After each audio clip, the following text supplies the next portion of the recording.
Reka nongere mbasuhuze inshuti bakunzi ba Gitinyiro TV. Uyu ni umwanya w'amakuru breaking news zigezweho ugomba kurara umenye muri iri joro. Iri joro ni ijoro rikomeye cyane, ni ijoro rikomereye cyane impande abashyigikiye leta ya FARDC. Ibintu birakomeye cyane, imbaraga zirashize. Buriya buri muntu wese agiraho imbaraga ze zirangirira. FARDC n'ababashyigikiye imbaraga zabo nahangaha zirangiriye. 23 ikoze ibitembo bikomeye cyane. Aya ni amakuru ugomba kurara umenye. Ibi nibyo ukwiye kurara byanga byakunda bigiye mu matwi yawe. Reba niba warakoze subscribe kugira ngo tujye tubana umenye amakuru nk'aya ngaya aba agezweho 5 kuri 5. Imboni ya Minembwe amaze kuduhamagara aka kanya, duhaye amavideo, aduhaye amashusho, ariko ni amashusho akomeye cyane tutemerewe kuba twashyira kuri izi mbuga mutwumviraho. Ndagira ngo mbamenyeshe ko aka kanya tubigarutseho mu nkuru turabahaye mu kanya, ndetse n'ibitarageraho neza ariko iraza kugeraho mu kanya gatoya. Ni inkuru twababwiye ko tugiye gutohoza, tugishakaho amakuru y'abasirikare b'Ababiligi bafatiwe, bamaze gutabwa muri yombi, bamaze gufatwa ku ijosi n'abasirikare bakomeye cyane ba M23.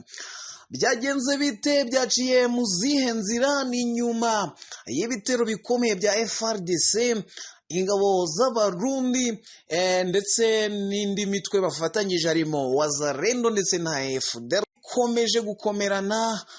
FARDC, Perezida Felix Antoine Tshisekedi, kuko abasirikare benshi cyane bafashwe n'umutwe wa M23 hariya muri Minembwe, harimo n'Ababiligi 8 rwose. Ndimo ndababona ku mafoto: 1, 2, 3, 4, 5, 6, 7, 8. Ndababona rwose barugigana bo babashanshuro nabo bafashwe.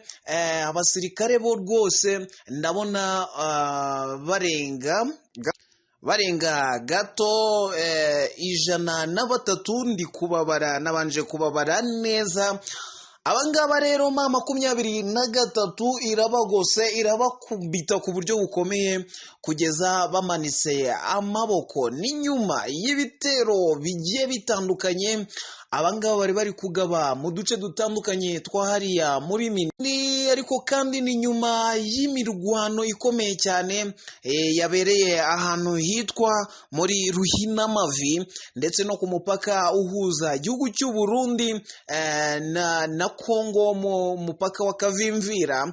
Intambara ikomeye cyane no kurasana gukomeye cyane kwabereye hariya hantu, bitumye abasirikare ba M23 n'umutwe wa Twirwaneho bagota umutwe, bagota abasirikare b'Abarundi, bagota abasirikare ba FARDC, bagota izi ngabo za Wazalendo, aba basirikare zindwanyi za Wazalendo, ndetse n'abasirikare b'abashanshuro 8 rero b'Ababiligi rwose barugigana.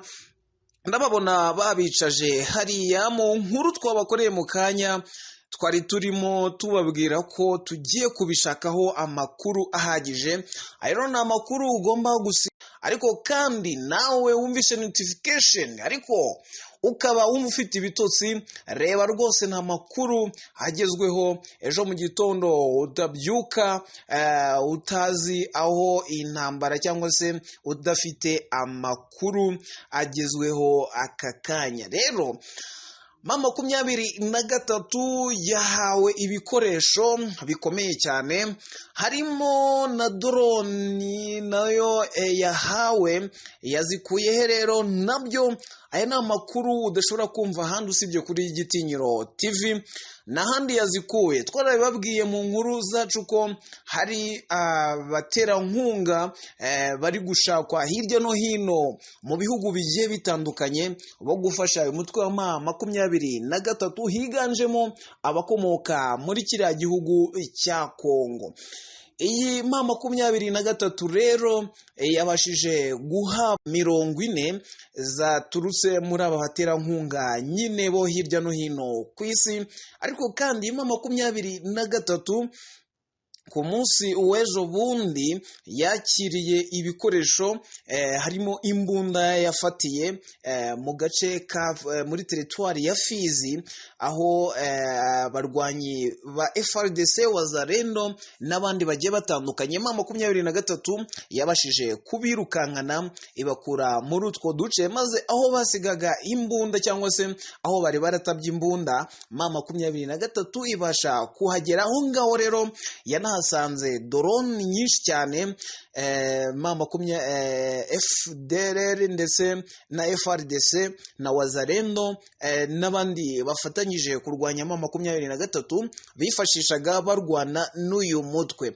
Ibi rero nibyo iri gukoresha mu ntambara yirwanaho nk'uko ari nibyo iri gukoresha. Ibyo bikoresho yakuye aho ngaho muri teritwari ya Fizi ndetse n'ibindi yakuye mu bantu bagiye batandukanye, abaterankunga bagiye batandukanye bo hirya no hino ku isi. Indege rero ya Sukhoi ndetse na madroni ya FARDC yabashije gusenya ibintu bigiye bitandukanye, harimo amazu, amashuri n'ibindi bigiye bitandukanye. Twababwiye mu nkuru zacu zatambutse, twagiye tubibagezaho, ama update twagiye tuyabagezaho.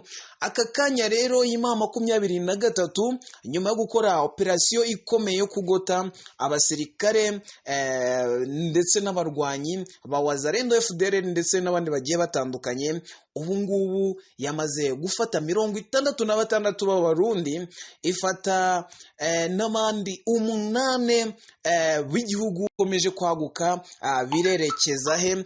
Ndagira ngo mbamenyeshe ko M23 ndetse na FARDC bari mu masezerano, bari mu masezerano. Ubu ngubu hakabaye hari agahenge hagati y'imitwe yombi, ariko nibwo intambara irimo ikomera cyane. Ni igiki kiri kubitera? Ibyo nabyo nibyo mugomba kwitega mu makuru tugiye gukomeza kubaha mu minsi iri imbere. Igitinyiro TV iriho ku bwanyu kugira ngo ijye ibacukumburira amakuru agiye atandukanye. Dufite imboni zacu ziri hariya hakurya ndetse no hirya no hino ku isi zigenda ziduhereza amakuru uko ibintu bigiye bihinduka, tukabaha amakuru. Nk'ubu hari andi makuru akomeye cyane tugiye kugaruka. Ntidushobora gukora ikosa ryo kubaha amakuru atizewe, tugiye gushakira source zizewe, ubundi tukabazanira tukabazanira amakuru ameze neza cyane. N'ayahe makuru rero mwakitega tugiye kubaha mu kanya gatoya? Ni amakuru avuga ko igihugu cy'Ubugande muri uyu mugoroba gishobora kuba cyohereje abasirikare bayo mu burasirazuba bwa Kongo. Icyo bagiye gukorayo n'impamvu bagiye n'umubare wabo, n'impamvu bagiye muri kiriya gihugu, nta handi wabisanga usibye kuri Igitinyiro TV. Ayo ni amakuru tugiye kubagezaho mu kanya. Ntabwo twabagezaho amakuru atizewe, turabanza tukababwira ibyo tugiye kubabwira mu kanya gatoya. Twamara kubibonera source tukaza tukabibabwira, ariko kandi niyo tutabiboneye ntabwo dushobora kubabwira amakuru ariho ivumbi. Tubabwira ibyo tuzi neza ko turibonere inkomoko yabyo. Iyo dusanze nta kigenda cyangwa se ari ibihuha cyangwa ari ukubeshya, ayo makuru ntabwo aba akitureba twe nka Gitinyiro TV. Niyo mpamvu reba nimba warakoze subscribe kugira ngo umunsi ku munsi, isaha ku isaha, umunota ku munota, uko amakuru atugezeho nawe tujye duhita tuyakugezaho 5 kuri 5. gatanu. Iyi niyo makuru ukwiye kurara wumvise. Turabakunda cyane, Imana ibahwe umugisha, murare neza kandi mukomeze musengere M23 n'abaturage bari hariya mu burasirazuba.